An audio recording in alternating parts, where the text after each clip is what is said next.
Hello guys, good morning, welcome back on for my educational hub. Last जो video था उसमें हमने unit cell के बारे में डिस्कशन किया था कि एक कोष्टिका क्या होती है, यूनिट सेल क्या होता है, और हमने थोड़ा सा इस तरीके से बात की थी कि कोई भी अगर अपने पास में क्रिस्टल है या कोई भी सॉलिड मटेरियल है तो उस सॉलिड मटेरियल में आप एक छोटा सा हिस्सा देख लो, एक छोटा सा पार्ट देख लो जिसको रिपीट करने से पूरा क्रिस्टल बन जाता है। तो वो जो छोटा सा हिस्सा है that part is known as unit cell, उसको एकक कोष्टिका बोलते हैं ना। ये बात क्लियर हो गया था। अब देखो एकक कोष्टिका डिफरेंट टाइप की हो सकती है, अलग अलग क्रिस्टल्स के हिसाब से अलग अलग हो सकती है। हम लोग यहाँ पर क्यूबिक क्रिस्टल्स के बारे में बात करेंगे जो घनीय आकार के होते हैं ना, घन घन जानते हो ना, क्यूब, ये इस टाइप का। तो जो क्यूब होता है, क्यूबिक टाइप की जो यूनिट सेल्स होते हैं, घनीय आकार की जो एकक कोष्टिकाएं होते हैं, उनके बारे में बात करेंगे कि वो किस टाइप किस तरीके की होती है। तो जो घनीय आकार की जो यूनिट सेल्स होती है, क्यूबिकल यूनिट सेल्स, वो वैसे तो 4 टाइप की होती है, बट जनरली हम लोग 3 ही के बारे में बात करते हैं। तो एक लाइन लिख लीजिए, फिर हम लोग 1 बाय 1 डिस्कस करेंगे उनको, ठीक है। तो पहला नहीं, एक लाइन लिखिए।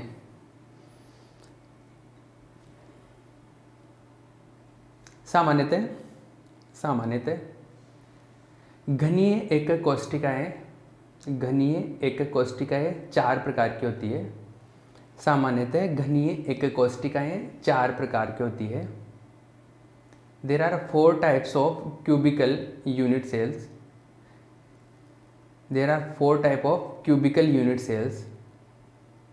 ठीक है, 4 टाइप की होती है। वो 4 टाइप कौन कौन से एक बार मैं बता देता हूँ, फिर 1 बाय 1 हम लोग डिस्कस करेंगे ना। तो हम लोग फर्स्ट के बारे में बात करते हैं। तो देखो, एक तो होता है जिसको बोलते हैं सरल घनीय। क्या बोलते हैं? सरल घनीय। अब इसमें होता क्या है, इनको तो अभी मैं डिटेल में बताऊंगा। सिंपल क्यूबिक बोलते हैं इसको, सिंपल क्यूबिक। इसको SC ऐसे भी लिखते हैं, सिंपल क्यूबिक, SC, है ना। Second one is base body centred, इसको बोलते हैं अंतः केंद्रित घनीय, बॉडी सेंटर्ड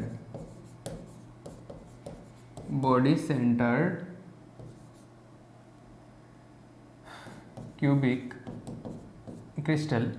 तो ये होता है BCC, ठीक है। तो मैं जनरली इसको BCC बोलूँगा। ये जो थर्ड वन है ये है फलक केंद्रित बोलते हैं, इसको बोलते हैं फलक केंद्रित घनीय। ये होता है फेस सेंटर्ड क्यूबिकल क्रिस्टल, इसको बोलते हैं फेस सेंटर्ड FCC। इस तरीके से हो गए। और एक जो चौथा है, इसकी जनरली हम लोग बात नहीं करते हैं, है ना, क्योंकि ये मोस्ट ऑफ जो स्ट्रक्चर्स होते हैं ना, जो भी सॉलिड्स पाए जाते हैं, उनमें ये तीनों ही होते हैं। ये जो फोर्थ वन होती है ना, बहुत कम डिस्कशन होता है इसका। तो ये भी कहीं बहुत जगह पे होती है, लेकिन इनका जो वेटेज है वो ज़्यादा है, एक तरीके से ये डोमिनेंट है। तो फोर्थ वन है, उसको बोलते हैं आधार केंद्रित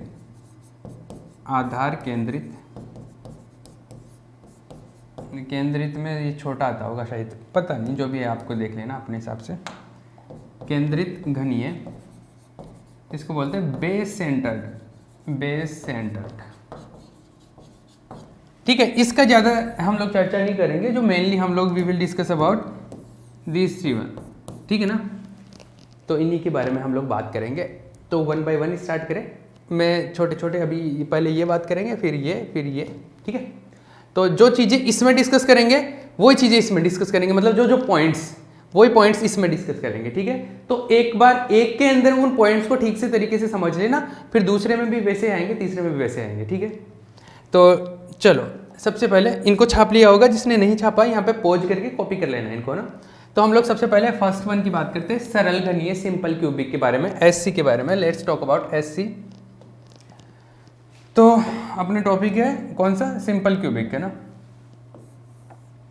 तो सिंपल क्यूबिक, इसको बोलते हैं सरल घनीय,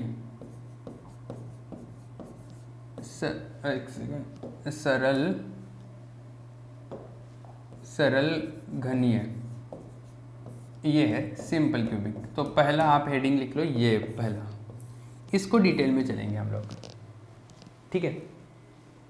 देखो सरल घनीय क्या होता है, सिंपल क्यूबिक क्या होता है। सिंपल क्यूबिक कैसा दिखता है, पहली चीज़ तो सिंपल क्यूबिक में जैसे पहली चीज़ तो क्यूब के होंगे, है ना। अरे घन है तो घन की शेप के बनेंगे, है ना। अब देखो ये अलग अलग यूनिट सेल किस आधार पर है, किस बेसिस पर अलग अलग होते हैं यूनिट सेल। जैसे किसी के अंदर एटम जो होते हैं वो कोनों पे होते हैं, किसी के अंदर बीच में भी होता है, किसी के अंदर ये जो दीवारें होती हैं, जो मतलब फेसेस होते हैं, फलक होते हैं, उन पे भी होते हैं। तो सब पर अलग अलग तरीके से होते हैं। तो सबसे पहला है, पहला जो होता है सिंपल क्यूबिक, उसमें क्या होता है, जो पार्टिकल्स होते हैं, जो अवयव कण होते हैं, केवल कोनों पे होते हैं क्यूब के, केवल कोनों पे। देखो ये आपको ये कलर दिख रहा है ना, यहाँ पे विजिबल है। देखो केवल कॉर्नर्स पर है, only on the corners of the cube. केवल घन के कोनों पर जब कण होते हैं, केवल अवयव कण घन के कोनों पर होते हैं, कॉर्नर्स पर होते हैं, तो उसको क्या बोलते हैं, सिंपल क्यूबिक संरचना होती है, वो सरल घनीय होती है। मतलब सरल घनीय में जो पार्टिकल्स होते हैं वो ओनली कहाँ पे सिचुएटेड होते हैं, ओनली कॉर्नर्स पर होते हैं, ठीक है। तो पहली लाइन ये लिख लो, सरल घनीय एक कोष्टिका में, सरल घनीय एक कोष्टिका में अवयव कण, सरल घनीय एक कोष्टिका में अवयव कण, सरल घनीय एक कोष्टिका में अवयव कण केवल घन के कोनों पर स्थित होते हैं, केवल घन के कोनों पर स्थित होते हैं, ठीक है। इंग्लिश में लिखो, in simple cubic unit cell, in simple cubic unit cell the constituent particles are located, the constituent particles are located only on the corners, only on the corners of the, only on the corners of the cube, only on the corners, इनको vertices भी बोलते हैं ना, cube, only on the corners of the cube, ठीक है। अब सुनो, अब मैं एक एक चीज़ के बारे में इसी के अंदर बात करूंगा। तो देखो ये एक बार में देख लो, क्लैरिटी आ रही है ना आपको, ये ठीक से दिख तो पा रहा है ना जी, बिल्कुल ठीक दिख रहा है ना, बहुत बढ़िया बात है। हाँ, तो ये क्यूब है ना, इसका जैसे मान लो कि ये जो डिस्टेंस है ये है ए, साइड जो है ए है। हाँ, इसको क्रिस्टल नियतांक पे बोलते हैं, क्रिस्टल कांस्टेंट। अब सुनो मेरी बात, इसके अंदर ये जो अवयव कण है, जैसे मान लो कि एटम है, ये क्या है, एटम है एक तरीके से। एक बार अभी ये समझ लो, एटम मतलब परमाणु। तो इसमें परमाणु है। अब केवल ऐसा तो होता नहीं है, यूनिट सेल तो ऐसा ही होता है, लेकिन एक्चुअल में तो जो स्ट्रक्चर होता है वो तो ऐसा होता है ना। हम लोग क्या सोचते हैं कि ये पूरा जो सॉलिड मटेरियल है वो इस तरीके से बना हुआ है, मतलब बहुत दूर तक पीछे भी जा रहा है, इधर भी इधर भी इधर। तो उसमें हम लोग क्या करते हैं, एक इतना सा पार्ट ले लेते हैं और उसको बार बार रिपीट करते जाओ तो पूरा क्रिस्टल बन जाएगा। यही तो होता है यूनिट सेल का मतलब। तो अपने पास ये जो पार्ट, जैसे मान लो कि ये थोड़ा हल्का ब्लू कलर का जो शो कर रखा है, ये हमारा यूनिट सेल है, इसको निकाल के मैं यहाँ पे ले आया, यही तो चीज़ है। अब इसको हम लोग बार बार रिपीट करते जाते हैं पूरे, तो पूरा क्रिस्टल बन जाता है। यही सीन है।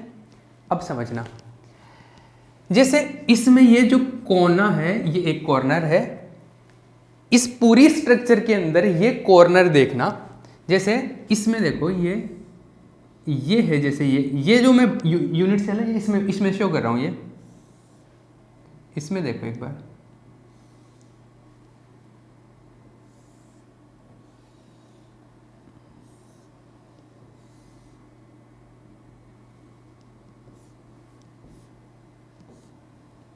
ये है ना, ये यूनिट सेल है। ये अपने 8 जो है अवयव गण है, 8 पार्टिकल है। वैसे तो ये 8 पार्टिकल है, वैसे तो इस यूनिट सेल के अंदर कितने पार्टिकल आ रहे हैं, 8 पार्टिकल आ रहे हैं। 1 2 3 4 5 6 7 8 है ना, 8 पार्टिकल है। लेकिन आप एक चीज समझना, ये अगर केवल हम लोग यूनिट सेल को ऐसे बाहर देखते हैं ना एक सिंपल, तब तो अपने को ये दिखता है कि इसके अंदर कितने पार्टिकल है, 8 है। लेकिन क्या ये 8 के 8 केवल इसके है क्या? नहीं, बाहर दिखता है तो ऐसे लगता है कि ये 8 के 8 केवल इसके हैं, लेकिन ऐसा नहीं है। जैसे कोई भी पार्टिकल है तो जब इसके स्ट्रक्चर के अंदर रहता है तो देखो, जैसे इसके बारे में बात करें, ये वाला पार्टिकल कितने क्यूब के साथ में टच हो रहा है, ये देखो। जैसे ये वाला पार्टिकल, एक तो ये जो यूनिट सेल बता रहे हैं इसके साथ टच हो रहा है, एक इसी फ्लोर पे एक इसके साथ टच हो रहा है। ये जो यूनिट सेल आ रहा है दूसरा वाला, जैसे ये वाला जो, इसको दूसरे कलर से बना देता हूँ मैं, दूसरा कलर ब्लैक चलेगा। एक ये वाला, ये जो है, ये वाला जो यूनिट सेल है इसके साथ में टच हो रहा है, ठीक है। एक ये है, एक ये, दो तो इनके साथ में हो रहा है, दो पीछे वाले हैं, मतलब इसी के बराबर में दो पीछे और है ना, तो उनके साथ में भी ये जो पार्टिकल है, एक तो इसके साथ में, खुद के साथ में, एक इसके साइड वाले के साथ में, एक उधर पीछे वाले के साथ में, एक इधर पीछे वाले के साथ में, 4 तो ये हो गए। इसी तरीके से इनके नीचे भी तो 4 है। तो ये एक पार्टिकल एक्चुअल में 8 जो यूनिट सेल है, मतलब 8 क्यूब है, उनके साथ में टच कर रहा है। मतलब ये 8 क्यूब के अंदर आ रहा है। तो 8 क्यूब में थोड़ा थोड़ा हिस्सा आएगा इसका, मतलब एक क्यूब में कितना आएगा, 1/8, 1/8, 8वां हिस्सा एक के अंदर आएगा। मतलब एक पार्टिकल का केवल 1/8 जो पार्ट है ना, वही एक क्यूब के अंदर आ रहा है, क्योंकि 8 जो क्यूब है उनके साथ टच हो रहा है। आप रूम में भी देख सकते हो, जैसे रूम की तरह होता है। आप अपने रूम में भी देख सकते हो कि आप जैसे फर्स्ट फ्लोर पे तो जैसे मान लो कि कोई भी कॉर्नर, नीचे वाला कॉर्नर है, तो वो फर्स्ट फ्लोर के 4 रूम बना लो, तो वो कोने में जो पार्टिकल, वो 4 रूम तो वो फर्स्ट फ्लोर के साथ टच करेगा, और 4 रूम नीचे ग्राउंड फ्लोर वालों के साथ में भी टच करेगा। तो 8 के साथ में टच कर रहा है, एक तरीके से 8 के साथ में टच कर रहा है। तो इसका मतलब है कि एक पार्टिकल जो है वो कितने पार्टिकल्स के साथ में टच कर रहा है, मतलब 8 पार्टिकल से, तो एक पार्टिकल जो है वो उसका केवल 8वां हिस्सा एक यूनिट सेल में आ रहा है। तो जैसे इसके अंदर वैसे तो दिखने को 8 पार्टिकल, लेकिन प्रभावी कणों की संख्या कितनी है, मतलब इफेक्टिव नंबर ऑफ पार्टिकल्स कितने हैं, ये पूछ रहा हूं मैं। इफेक्टिव नंबर ऑफ पार्टिकल्स या प्रभावी कणों की संख्या का मतलब है कि इसके अंदर वास्तव में टोटल कितने पार्टिकल आ रहे हैं। तो इसमें वैसे तो 8 आ रहे हैं, लेकिन एक पार्टिकल का कितना हिस्सा आता है, 1/8 ही आ रहा है। एक पार्टिकल का 1/8 है और टोटल कितने आ रहे हैं, 8 आ रहे हैं। तो टोटल कितने हो गए इसमें, टोटल हो गए 1 पार्टिकल। तो एन इफेक्टिव जो है प्रभावी कणों की संख्या वो कितनी है, 1 है। आई बात समझ में, क्लियर है?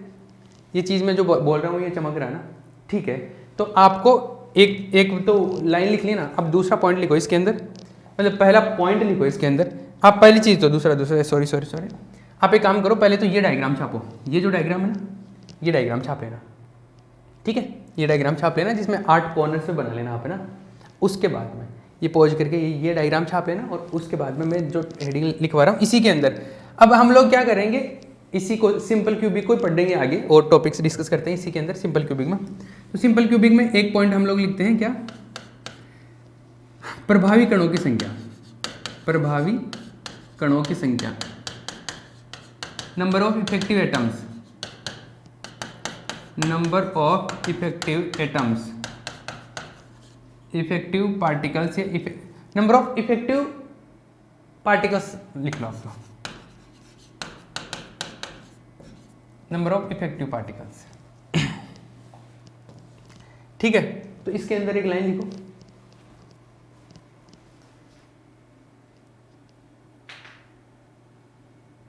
there are 8 particles in a unit cell, there are 8 particles in a unit cell, there are 8 particles in a unit cell, but 1/8 part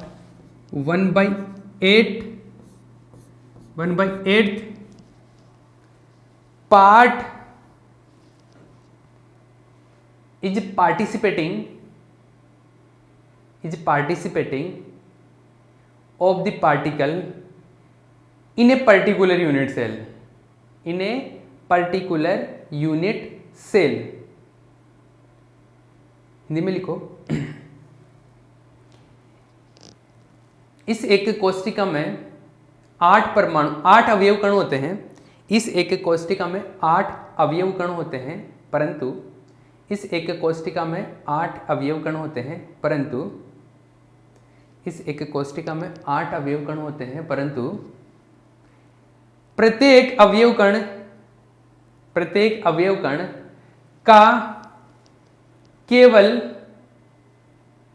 1/8वां हिस्सा, 1/8वां हिस्सा ही एक कोशिका में, 1/8वां हिस्सा ही एक कोशिका में आता है। ठीक है, 1/8वां हिस्सा एक कोशिका में आता है। तो इसका मतलब ये हुआ कि प्रभावित कणों की संख्या n इफेक्टिव।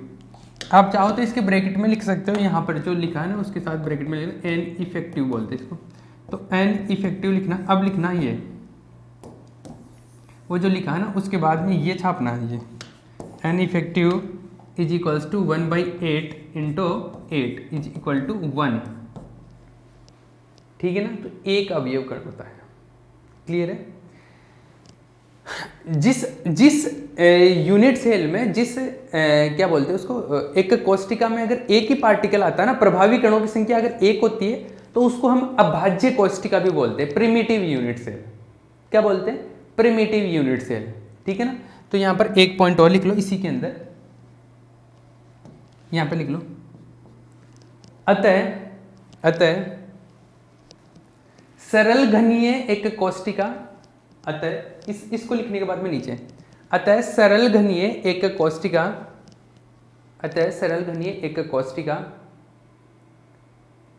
एक अभाज्य कोशिका भी है, एक अभाज्य कोशिका भी है। ठीक है, therefore simple cubic unit cell is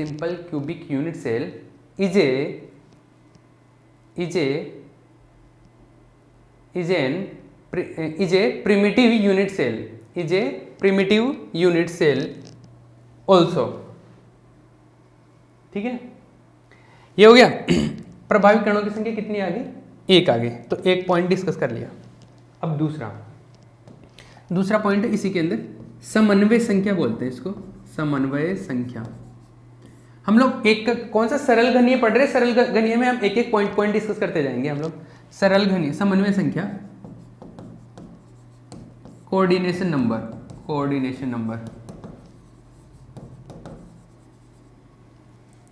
coordination number का मतलब क्या होता है? देखो,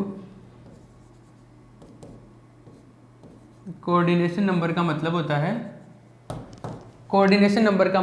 है कि एक कण है ना, उसके जो निकटतम परमाणुओं की संख्या है वो कितने हैं, मतलब उसके नजदीकी, जो सबसे नजदीक है ना, वैसे कितने परमाणु हैं। देखो मतलब ऐसा है, जैसे इसके अंदर है तो इसके अंदर सबसे नजदीकी, इस मान लो कोई भी परमाणु ले लो, जैसे ये ले लिया, इसके सबसे नजदीक कौन सा परमाणु है, सबसे नजदीक कितनी दूरी पर है, सबसे नजदीक ये a डिस्टेंस पर है। ये इधर से ले लो, इधर से भी a डिस्टेंस पर ही है, ये इधर से भी a डिस्टेंस पर ही है। मतलब ये इस तरीके से कितने हैं, मतलब a दूरी पर जो पार्टिकल है वो सबसे नजदीक होगा इसके। तो a दूरी पर सबसे नजदीक कितने पार्टिकल है? 1 2 3। ये तो एक अगर हम लोग बाहर निकाल के लाते तो 3 ही दिखते हैं, लेकिन एक्चुअल में तो ये यहाँ पे होता है ना। तो यहाँ पर देखें तो कितने हैं, इसके देखो कितने हैं, इसके जो पास में पार्टिकल है निकटतम, 1 2 3 4 5 6, कितने हुए? 6 हुए क्या? एक तो ये हो गया, 2 ये हो गए, 1 2 और 3 4 5 और 6।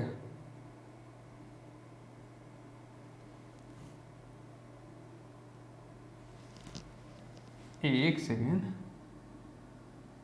एक तो ये हुआ, एक ये हुआ, 2 एक ये हुआ, 3 एक ये हुआ, 4 एक ये इसका 5, तो एक ये रहा 6। तो टोटल कितने पार्टिकल है इसके नज़दीकी? 6 पार्टिकल है। टोटल कितने पार्टिकल हो रहे? 6 पार्टिकल है जो इसके सबसे करीब है। 1 2 3 4 5 6। तो इसके समन्वय संख्या कितनी हुई? इसकी जो कोऑर्डिनेशन नंबर है वो कितना हुआ? 6 हो गया। Are you getting my point? मतलब जो सबसे नज़दीकी दूरी है ना, तो सबसे नज़दीकी दूरी इसमें कितनी है? ए है। और ए दूरी पर कितने पार्टिकल है? 6 पार्टिकल है। ठीक है, कितने? 6 पार्टिकल है। तो टोटल 6 पार्टिकल है समन्वय संख्या। कोऑर्डिनेशन नंबर कितना? 6 है इसका। ठीक है, क्लियर है? टाइम कितना है? हाँ, टाइम है अपने पास में। तो कोऑर्डिनेशन नंबर कितना है? 6 है। क्लियर है? तो इसका पहले डेफिनेशन लिख लो यहाँ पे समन्वय संख्या का। आगे वाले में भी सेम यही पॉइंट्स मैं बताता जाऊंगा। तो कोऑर्डिनेशन नंबर का डेफिनेशन लिखो।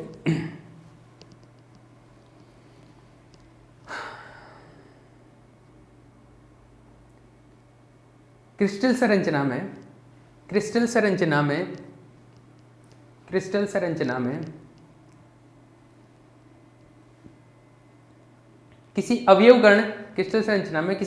कण के निकटतम परमाणुओं की संख्या, क्रिस्टल संरचना में किसी अवयव कण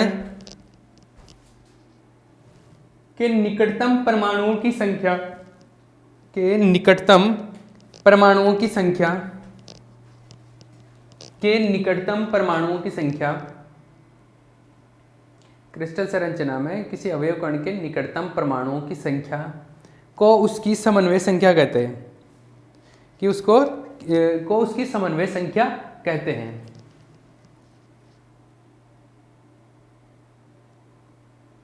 The number of nearest particles around a constituent particle, the number of nearest particles around a constituent particle in the crystal structure, the number of nearest particles around a constituent particle in the crystal structure is called coordination number. वैसे तो ये chemistry में पढ़ा हुआ शायद आपने। Is called coordination number. ठीक है, इसको कोऑर्डिनेशन नंबर बोलते हैं। समन्वय संख्या हो गई है ना। तो जैसे इसके अंदर कितनी थी, यहाँ पर समन्वय संख्या, यहाँ पर लिख लो कोऑर्डिनेशन नंबर। समन्वय संख्या कितनी है? 6 है। कोऑर्डिनेशन नंबर 6 है यहाँ पे।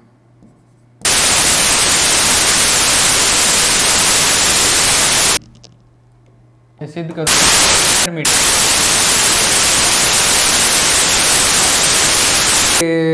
नंबर ऑफ इफेक्टिव एटम्स हो।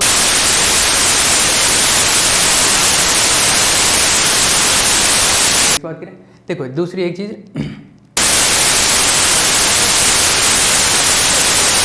पार्टिकल इस कोने पे है, ये पार्टिकल इस कोने पे है, तो आपको तो ये लग रहा है कि ये इसको टच नहीं कर रहा, पार्टिकल को टच नहीं कर रहा, बट एक्चुअल में जो क्रिस्टल का जो बॉन्डिंग होता है उसमें ये पार्टिकल इस पार्टिकल, मतलब जो नियरेस्ट पार्टिकल होता है वो तो टच करते ही करते हैं, जो सबसे नज़दीकी कण होते हैं वो टच करते हैं। तो मतलब ये पार्टिकल ये इसके सबसे नज़दीकी है, इस पार्टिकल की ये सबसे नज़दीकी है, इस पार्टिकल की ये सबसे नज़दीकी है, इसके ये, तो मतलब जो नज़दीकी पार्टिकल्स है वो टच कर रहे होंगे। नज़दीकी दूरी कितनी है? सबसे नियरेस्ट डिस्टेंस है कितनी? नज़दीकी दूरी कितनी है? ए है। तो मतलब ए दूरी पर जितने पार्टिकल है ना, ए दूरी वाले, वो तो आपस में टच करते रहेंगे। तो ये इससे ए डिस्टेंस में तो ये इसको टच करेगा, ये इससे ए पर है तो ये इसको टच करेगा, ये इसके साथ ए पर है तो ये इसको टच करेगा, ये इसके साथ ए पर है तो ये इसको भी टच करेगा।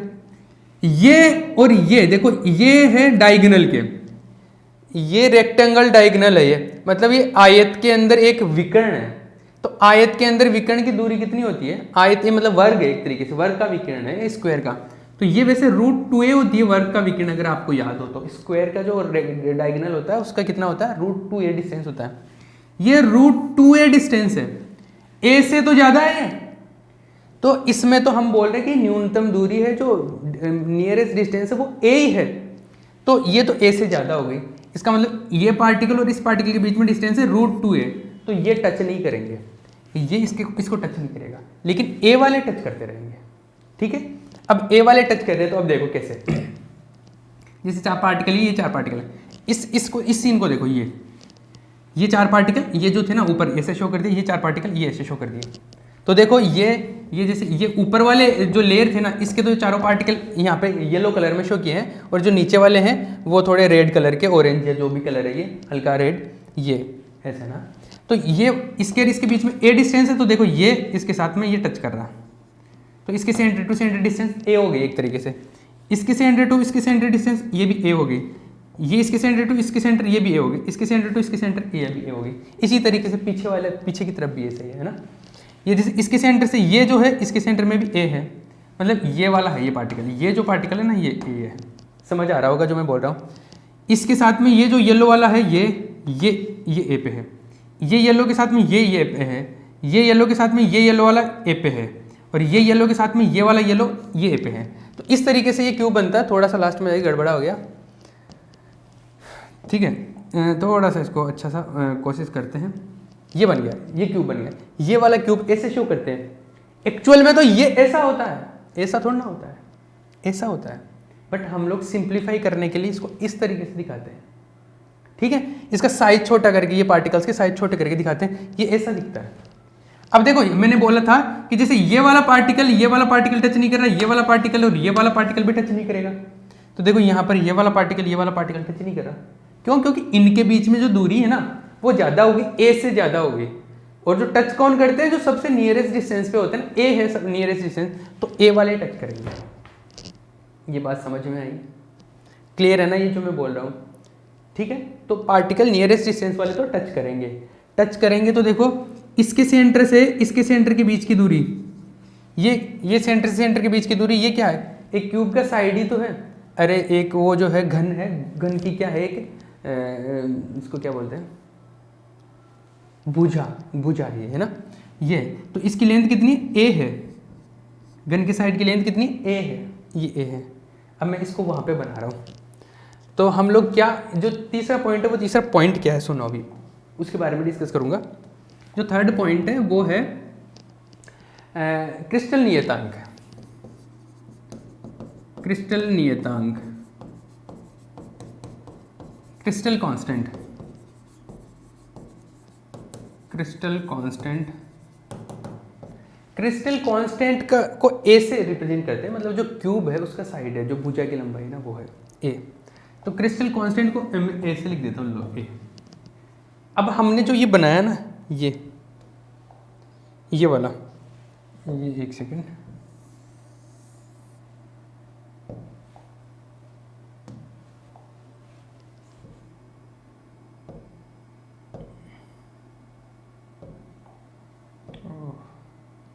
यहाँ पे पेस्ट नहीं होगा, इसका मतलब यहाँ पे एक सेकेंड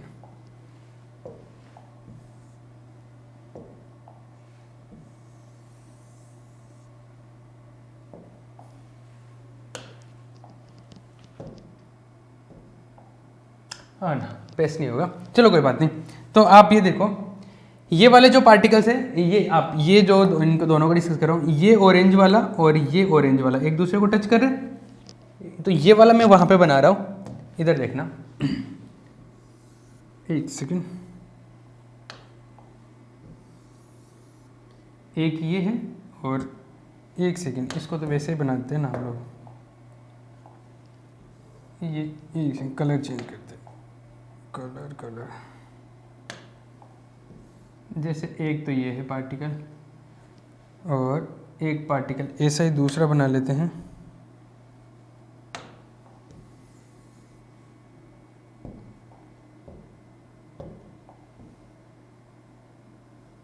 टच कर रहा है इसको, हाँ ये दो हो गए है ना, टच कर रहा था, ये तो टच नहीं किया, ये थोड़ा सा दूर हो गया, बाकी ये टच कर रहा है, आप ये समझ लो ये टच कर रहे हैं, ठीक है, क्योंकि टच कर रहे थे ना वहाँ पे। अब इसके सेंटर टू इसके सेंटर डिस्टेंस कितनी है, वो भुजा की लंबाई है, एज है, वो साइड है एक तरीके से, ये ए है ना। और अगर मैं इसकी परमाणु की त्रिज्या जो है ये r मान लूँ और ये भी कितनी है r मान लूँ, तो ये कितनी